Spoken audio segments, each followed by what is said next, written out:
నమస్తే, welcome to ARK talks. మన దేశానికి స్వాతంత్ర ప్రకటన అర్ధరాత్రి వేళ వచ్చిందన్న సంగతి మనందరికీ తెలిసిందే. ఈ అర్ధరాత్రి స్వాతంత్రం ఎందుకు వచ్చింది మనకి ప్రపంచంలో మరి ఈ ఇతర దేశానికి లేని ప్రత్యేకత, ఒక్క మన తయారీ దేశమైన పాకిస్తాన్ మినహాయిస్తే వేరే ఇతర దేశానికి లేని ఈ ప్రత్యేకత అంటే ఈ అర్ధరాత్రి స్వాతంత్రం లభించిందన్న ఈ విశిష్టత మనకు ఎలా కలిగింది అంటే దీని వెనక ఒక ఆసక్తికరమైన కథ ఉంది. అదేమిటి అంటే ముహూర్త బలం. వినడానికి అతిశయోక్తిగా నమ్మశక్యంగా అన్నట్టుగా అనిపించినప్పటికీ కూడా ముహూర్త బలం వలన కేవలం ముహూర్తం కారణంగానే మన భారతదేశానికి స్వాతంత్రం ఈ అర్ధరాత్రి వేళ లభించినట్టుగా ప్రకటన వెలువడించాల్సి వచ్చింది.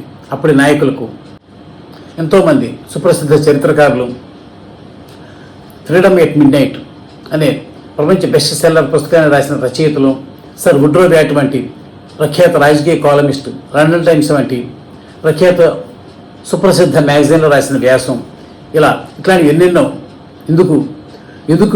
ఎందువల్ల భారతదేశానికి స్వాతంత్ర ప్రకటన ఈ అర్ధరాత్రి వేళ వెలువడింది అన్న విషయాన్ని తేటతెల్లం చేస్తున్నాయి.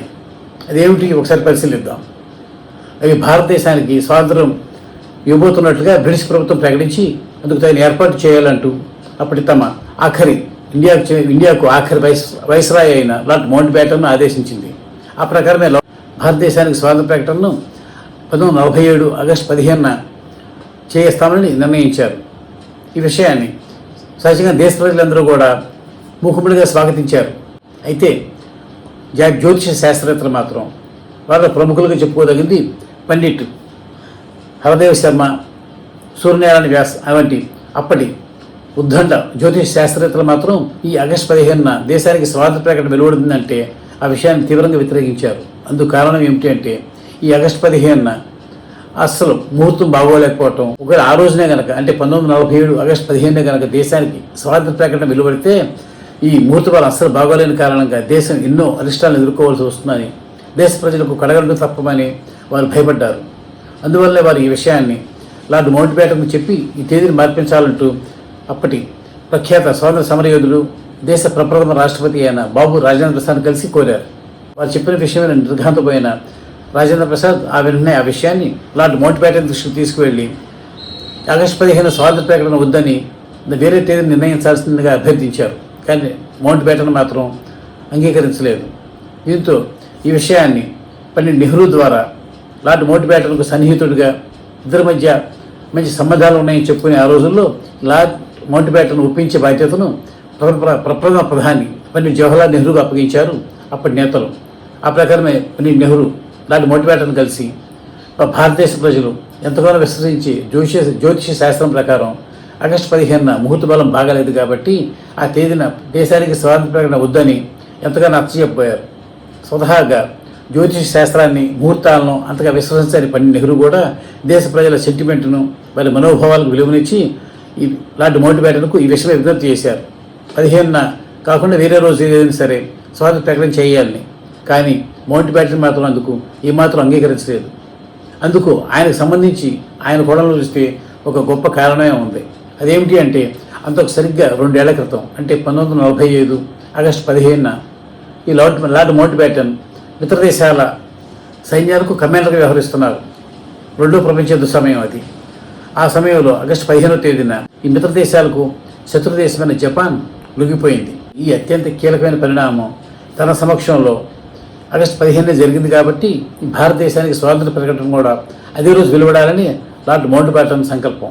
దీంతో ఆయన అటు బాబు రాజేంద్ర ప్రసాద్ చెప్పినా, ఇటు పండిట్ జవహర్లాల్ నెహ్రూ చెప్పినా ఆగస్టు 15నే దేశానికి స్వాతంత్ర ప్రకటన వెలువడాలని పట్టి కూర్చున్నారు. దీంతో ఏం చేయాలో పాల్గొని అగ్రనేతలు మళ్ళీ జ్యోతిష్ శాస్త్రవేత్త ఆశ్రయించారు. వారి సూచన మేరకు జ్యోతిష్ శాస్త్రవేత్త ఇందాక చెప్పిన పండిట్ హరదేవ్ శర్మ, ఈ సూర్యనారాయణ వ్యాస్ తదితరులందరూ కూడా ఈ జ్యోతిష్ శాస్త్రాన్ని మరోసారి మధించి ఒక అద్భుతమైన త్వరణోపాయాన్ని కనుగొన్నారు. ఆ ప్రకారమే పండిట్ జవహర్లాల్ నెహ్రూ ఆగస్టు 14 అర్ధరాత్రి 12 గంటలు దాటగానే కాన్స్టిట్యూంట్ అసెంబ్లీలో ప్రపంచమంతా నిద్రపోతున్న ఈ అర్ధరాత్రి వేళ భారతదేశం స్వేచ్ఛను, స్వాతంత్రాన్ని పొందుతుందన్న చారిత్రాత్మక ప్రకటన చేశారు. మరి మనకు సందేహం రావచ్చు, ఆగస్టు 14 అర్ధరాత్రి 12 గంటలు దాటిన వెంటనే 15వ తేదీ వచ్చేసింది కదా, మరి అక్కడ 15వ తేదీ అర్ధరాత్రి 12 గంటలు దాటిన వెంటనే 15వ తేదీ వచ్చేసింది కదా, మరి అక్కడ 15వ తేదీ ముహూర్తం బాగోలేదని మన శాస్త్రులు చెప్పారు కదా, మరి దీనికి ఎక్కడ వారు చెప్పిన ముహూర్తం పనిచేసిందంటే ఇక్కడ చిన్న ధర్మ సూక్ష్మం దాగి ఉంది. అదేమిటి అంటే గ్రిగేరియన్ క్యాలెండర్ ప్రకారం అర్ధరాత్రి 12 గంటలు దాటితే మరుసటి రోజు ప్రవేశించినట్టు. ఆ ప్రకారం ఆగస్టు 14, 15 అర్ధరాత్రి 12 గంటలు దాటగానే 15వ తేదీ ప్రవేశించినట్టయింది. సరిగ్గా ఆ క్షణాన్ని ప్రకటన చేశారు. కానీ హిందూ శాస్త్ర ప్రకారం, హిందూ పంచాంగం ప్రకారం అయితే సూర్యోదయం నుంచే మన తిథులు ప్రారంభమవుతాయి. ఆ ప్రకారం చూస్తే ఆ మరుసటి రోజు వచ్చినట్టు కాదు, అంటే ఆగస్టు 15వ తేదీ వచ్చినట్టు కాదు. ఆ విధంగా చూస్తే ఆగస్టు 15న ప్రకటన వెలువడాలన్న మౌంట్ బ్యాటన్ మాట నెగ్గినట్లయింది. మన జ్యోతిష శాస్త్రవేత్తల సూచన ప్రకారం ఆ రోజు ప్రకటన వెలువడినట్టు అయింది.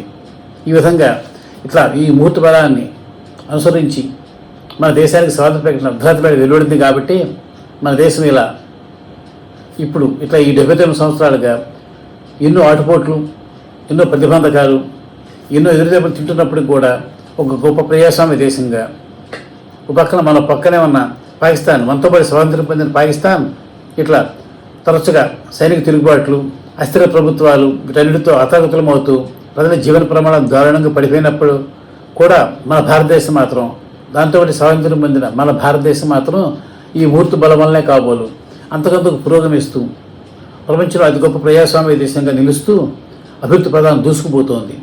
ఇది ఇలాగే కొనసాగాలని, మన భారతదేశం ఇలాగే అద్భుతమైన ప్రజాస్వామ్య దేశంగా ఎప్పటికీ నిలవాలని, ఈ స్వాతంత్ర ఫలాలు, స్వాతంత్రం కోసం ఎంతో పోరాడి ప్రాణాల సైతం త్యాగం చేసిన ఎందరెందరో మహనీయుల త్యాగాలు ఫలించి దేశ ప్రజలందరికీ కూడా స్వాతంత్ర ఫలాలు అందాలని, అందరూ సుఖంగా జీవించాలని కోరుకుందాం.